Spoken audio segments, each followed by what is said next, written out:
team and try to follow at least with the explanation of the meaning of the verses. That will be helpful, inshallah. And whether purpose or one message could, inshallah, help us here by facing, yes, okay, Brother Leonard, I am in verse 20, and we use the translation of the meaning by Salim al-Hilali and Mahsan Khan. Okay, fine, Jazakallah khair one message. So, there we know that these young people, these young believers, after they disassociated themselves from their people who were in a state of kufr, in disbelief, they went to the cave. And they went into a state of deep sleep. And after they were awakened, we talked about that in details. After Allah subhanahu wa ta'ala awakened them from their long, deep sleep, a speaker of them, they started asking each other, how long have we stayed in the cave? And they said, we have stayed perhaps a day or part of the day, some of them. Then others said, your Lord alone knows best how long you have stayed here. So send one of you with the silver coin of yours to the town and let him figure out which is the good lawful food, and bring some of that on you, and let him be careful and let no man know of you. Why they said that? Because they were scared that they would be discovered. And this is what came in verse 20 now. For if they come to know of you, إِنَّهُمْ إِنْ يَظْهَرُوا عَلَيْكُمْ يَرْجُمُوكُمْ. If they come to know of you, they will stone you to death or abuse you and harm you, or turn you back to their religion. I mean, forcibly turn you back to your religion, to their religion, meaning to the state of disbelief.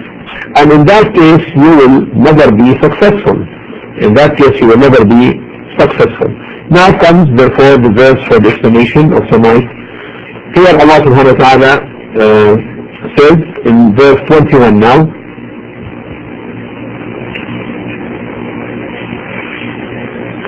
وكذلك أعثرنا عليهم ليعلموا أن وعد الله حق.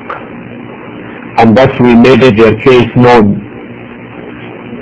And thus we made their case known, meaning to the people, that they might know that the promise of Allah is true,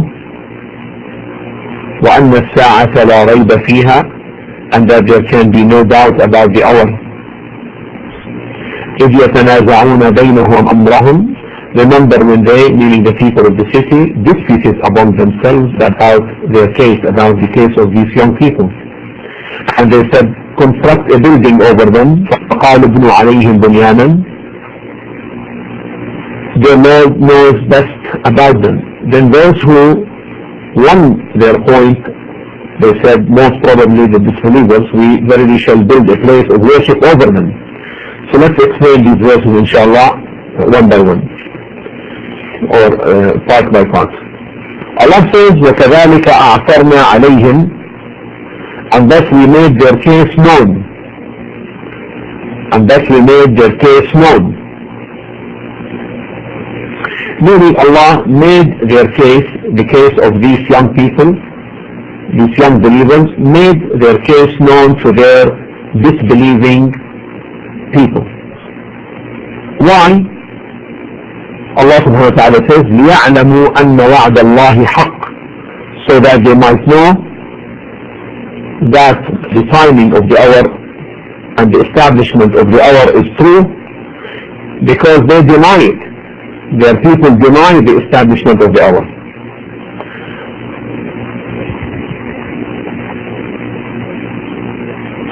Or to show them also, which could be true, which is also true, to show their people that Allah subhanahu wa ta'ala saves the believers from the disbelievers. In this case, these believers, Allah saves them all this time. So either meaning is correct.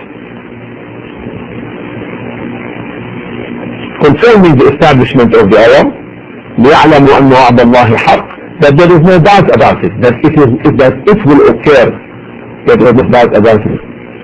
And then they dictated, their people dictated as to their, what should we do with them? What should we do with them? Some said, let's build or construct a building over them. That it will be a kind of protection for them, and it will be a means of remembrance to remember them later. فقالوا ابنوا عليهم بنيانا, so that construct a building over them.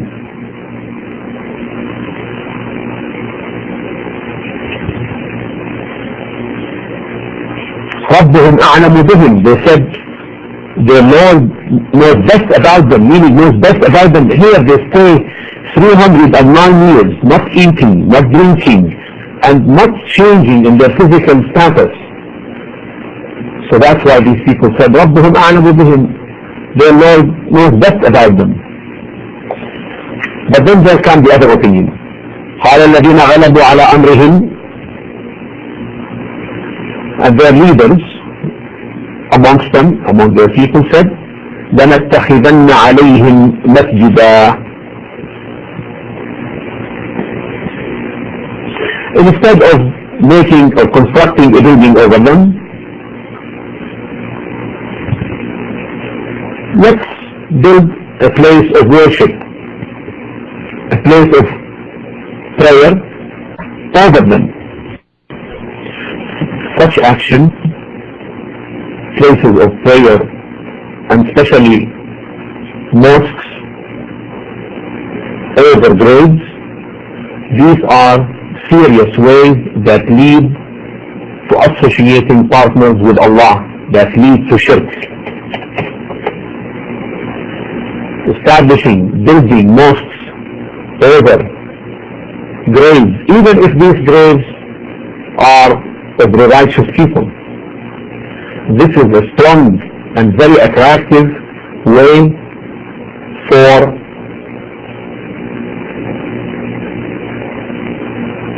the emergence of shirk, is strongly in opposition to such a behavior or such an action.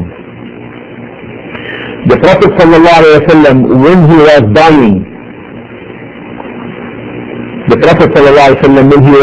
he said, لعنة الله على اليهود والنصارى اتخذوا قبور أنبيائهم مساجد يحذر ما صنعوا.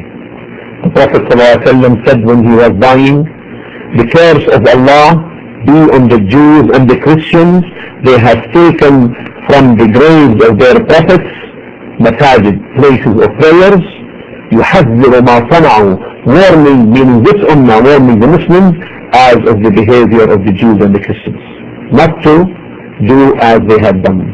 This is the thing that was on the mind of the Prophet ﷺ while he was dying.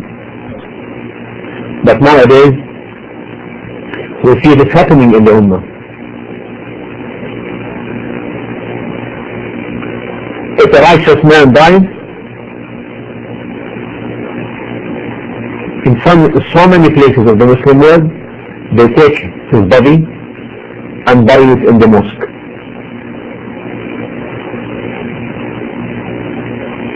And this is a means for shirk, because people get attracted and they end up calling upon this righteous man for help in matters which only Allah can give such help. And that's why this is a grave matter. You find so many people traveling the Muslim world right and left giving da'wah to Allah, yet they either start by visiting one of these graves, or when they return they go to that grave also and visit it, seeking blessing, and also calling them besides Allah subhanahu wa ta'ala. This happens in Pakistan a lot, unfortunately. Pakistan, in India, in many of the Arab states as well. In South Africa now it's occurring. Then we go to the next verse. سيقولون ثلاثة رابعهم كلبهم. Some say they were three. Now Allah subhanahu wa ta'ala is telling us the dispute that occurred regarding their number. How many were these young believers who resorted and fled their deen to protect themselves? Some say they were three. Look at the construct of the verses now, because we will know from the explanation there is a number. But look at the eloquence of the Quran, the words of Allah subhanahu wa ta'ala, the most perfect speech. سيقولون ثلاثة رابعهم كلبهم. Some say they were three, the dog being the fourth among them. You know, they had a dog with them. سيقولون ثلاثة رابعهم كلبهم. They will say three, and their fourth is the dog, meaning the dog being the fourth among them. And others will say خمسة سادسهم كلبهم. Others will say that they were five, and the dog being the sixth. But then what did Allah say here right away? رجما بالغيب. Say, let's continue the texting for the one message. رجما بالغيب, guessing at the unseen, guessing at the unseen.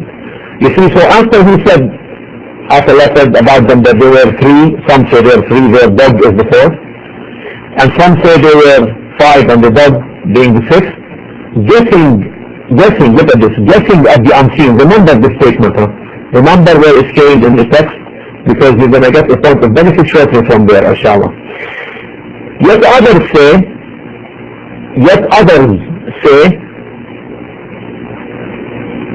ويقولون سبعة وثامنهم كلبهم.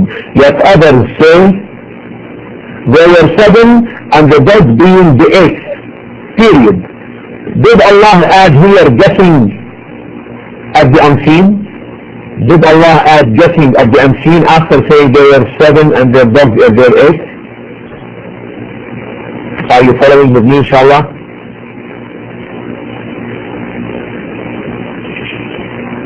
Okay. Allah mentioned that in the beginning. Some will say that there were three and their dog is the fourth. Okay, excellent. And then he said that some of them said there were five, then the sixth is their dog. Right? And he said guessing at the unseen right after these statements. But then when he said that some of them mentioned that there were seven and the dog being the eighth, he didn't say guessing at the unseen. You see that? You see the difference? So this tells clearly that their number is what? So their true number is what? 7. Excellent. No, 7 and the 8 will be the dog. 7 and the 8 will be their dog. Correct.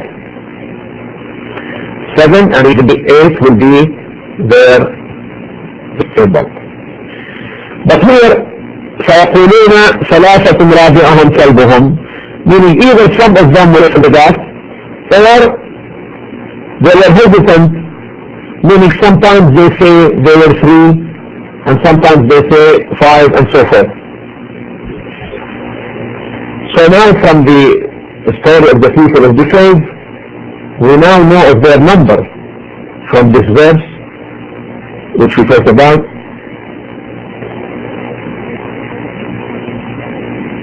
Then Allah said, مَا يَعْلَمُهُمْ إِلَّا قَلِيلٌ. Meaning, before Allah informed about them, only few who knew of them in their number. And from the few who knew of their number, that is Abdullah ibn Abbas.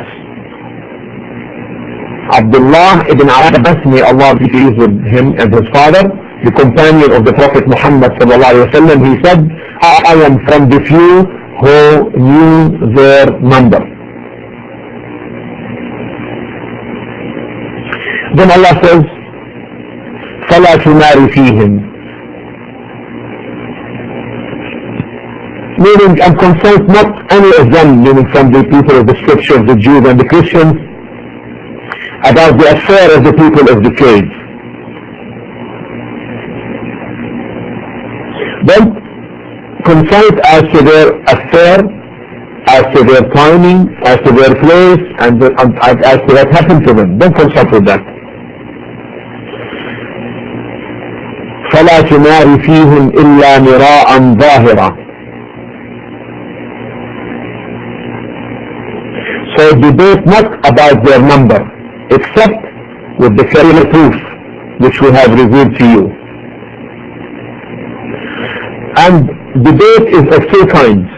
Debate is of two kinds. There is the debate which takes place on the tongue alone. There is the debate that takes place on the tongue alone. And there is the other debate which is the consequences of which are really bad, and that which goes from the tongue to the heart. And you see people,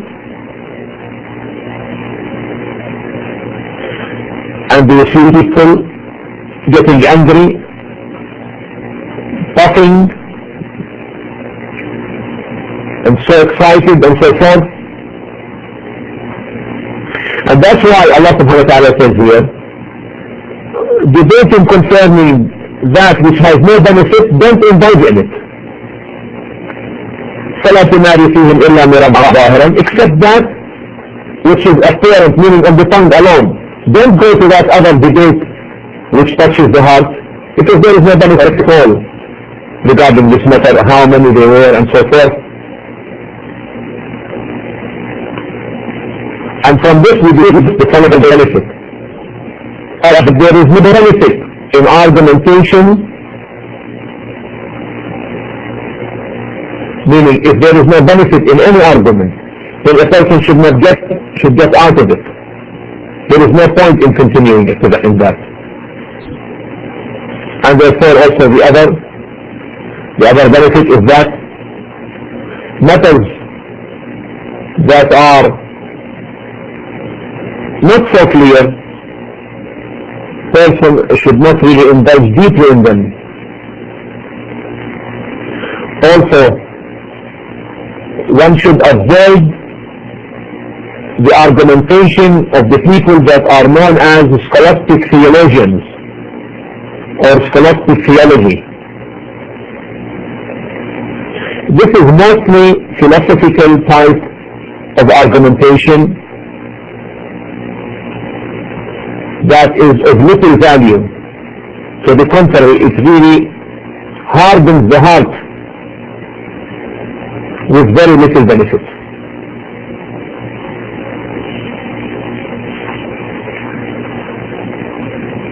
Then Allah subhanahu wa ta'ala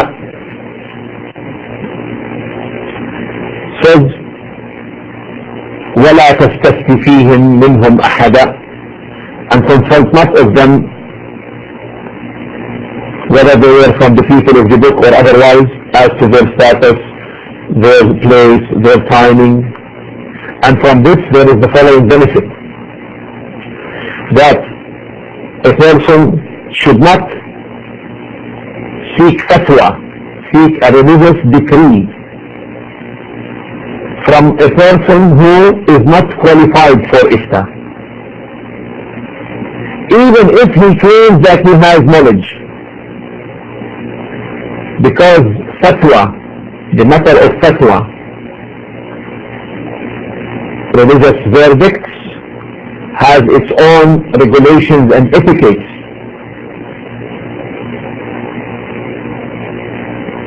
So those who are not qualified for religious decrees and religious fatwa should not be consulted by the people,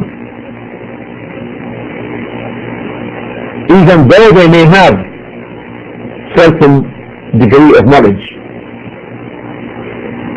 Because if you read into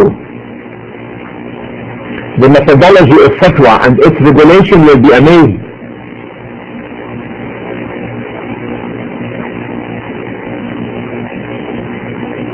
And this does not come up just easily.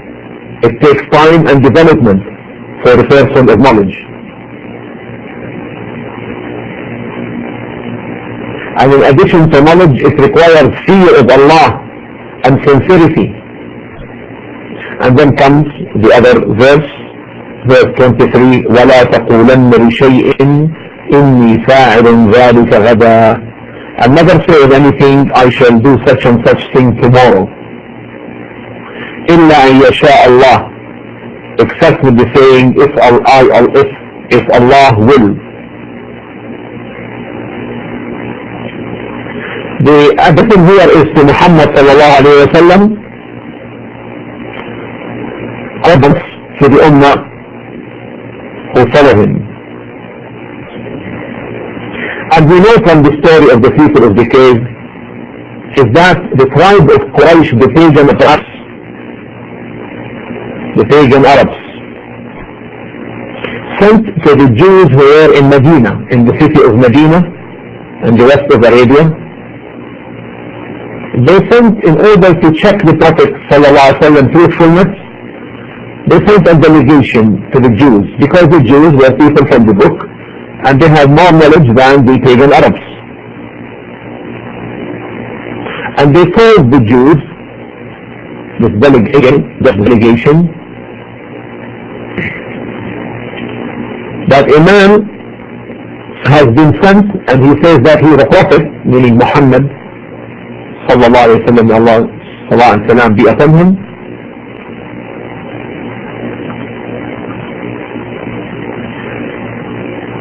So the Jews told the delegation, ask him about three things.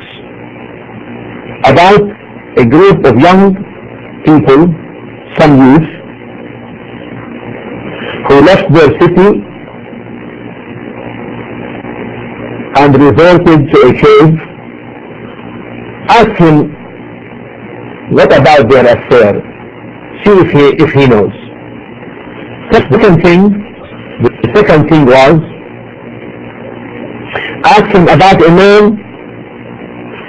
who possessed the east and the west of the earth.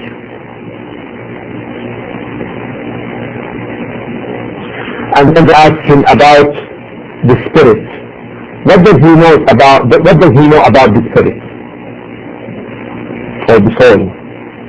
Three things. So the pagan Arabs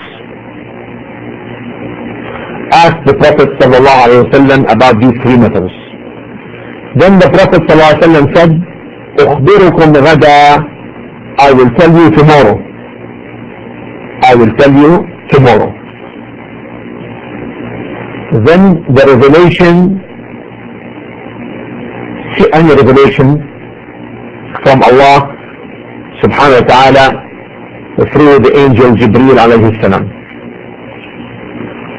So the angel Jibreel did not dispense with the revelation for 15 days. And the Prophet ﷺ does not know anything of the narrations of the past concerning these people of the faith.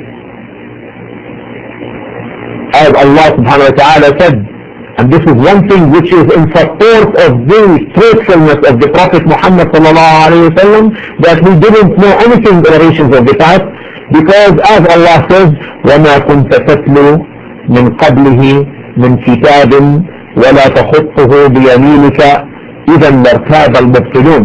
Listen to this verse in the Quran where Allah says, neither did you, O Muhammad, read any book before this Quran, nor did you write any book whatsoever with your right hand. In that case, indeed, the followers doubted the followers of falsehood might have doubted. This verse, could you put this verse? This is in Surah Al-Ankabut 29, what was this? 48. This verse. So neither did you read any book before this, or Muhammad, before this Quran, you didn't read anything, nor did you write any book whatsoever in your right hand. In that case, if you had done it, in that case, had you done that, indeed the followers of falsehood might have doubted and accused you of bringing things and you claim that you are a prophet. So this was a true support for the Prophet ﷺ truthfulness, that he doesn't speak of his own desires, that he is relating the revelation from Allah. So Allah tested him now with this matter. So the revelation ceased for 15 days. In this trial and test of Muhammad ﷺ is a lesson that despite the rank a person can reach in closeness to Allah, then there is no escape from the decree of Allah. So we continue the revelation of Surah Al-Kahf. So Allah subhanahu wa ta'ala tested the Prophet sallallahu alayhi wa sallam because he didn't say Insha'Allah, if Allah will. When the pagan Arabs came to him and told him, tell us about the stories of these young people of the cave, tell us about them, and the other questions as well. He said, أخبركم غدا, I will tell you tomorrow. And he didn't say Insha'Allah, so Allah tested him by seizing the revelation for 15 days.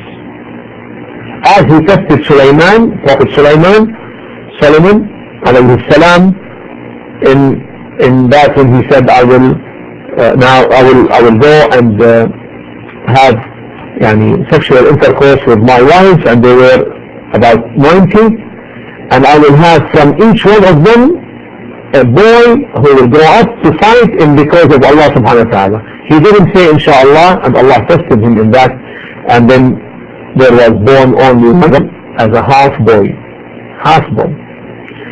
So he immediately recognized and he made tawbah to Allah and istighfar to Allah subhanahu wa ta'ala. So the revelation ceased. So he stayed, the Prophet ﷺ, 15 days waiting for the revelation.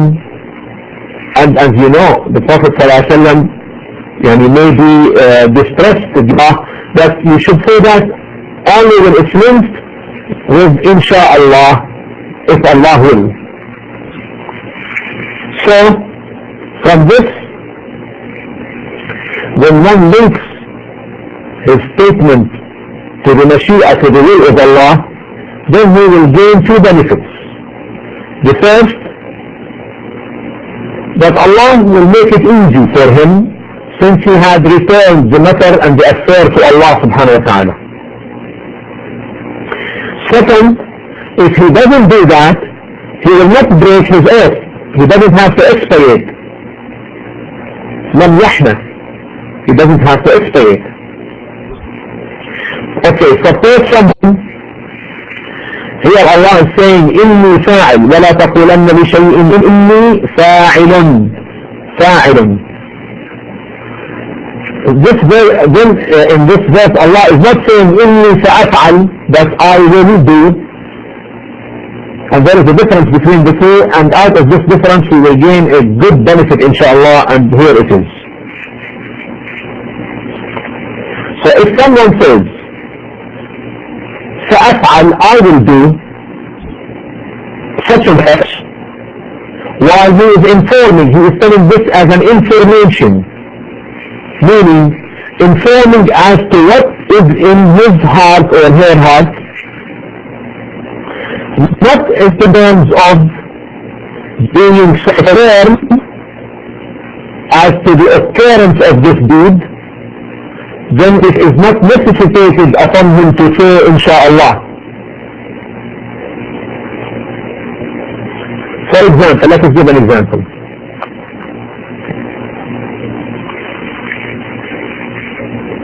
If some friend of yours tells you, هل ترغب علي غدا? Will you pass by me tomorrow?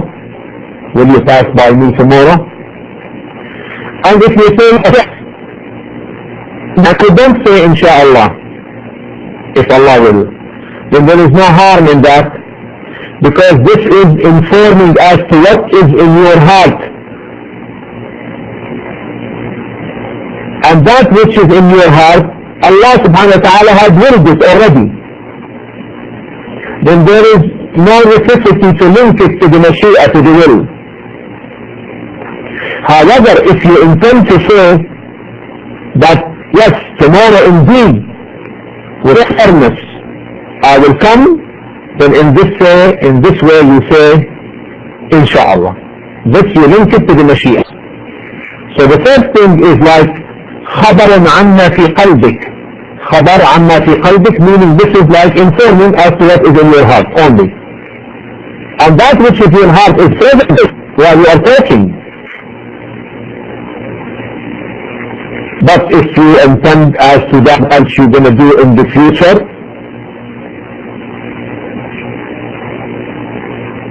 and with firmness, and you intend it to happen, then there you link it to the mashia. So if you tell somebody that I will travel tomorrow, I will travel tomorrow,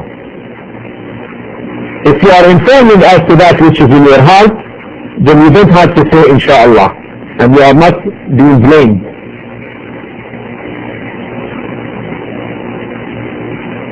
However, if he intends, I will travel tomorrow, meaning I will start really traveling tomorrow, actually, then in this case, with this fairness, he must say inshallah. Then Allah subhanahu wa ta'ala says, وَاذْكُرْ رَبَّكَ إِذَا نَسِيتَ. وَاذْكُرْ رَبَّكَ إِذَا نَسِيتَ. And remember your Lord when you forget, and say, عَسَىٰ أَن يَهْدِيَنِ رَبِّي لِأَقْرَبَ مِنْ هَذَا رَشَدًا. It may be that my Lord guides me unto a nearer way of truth than this.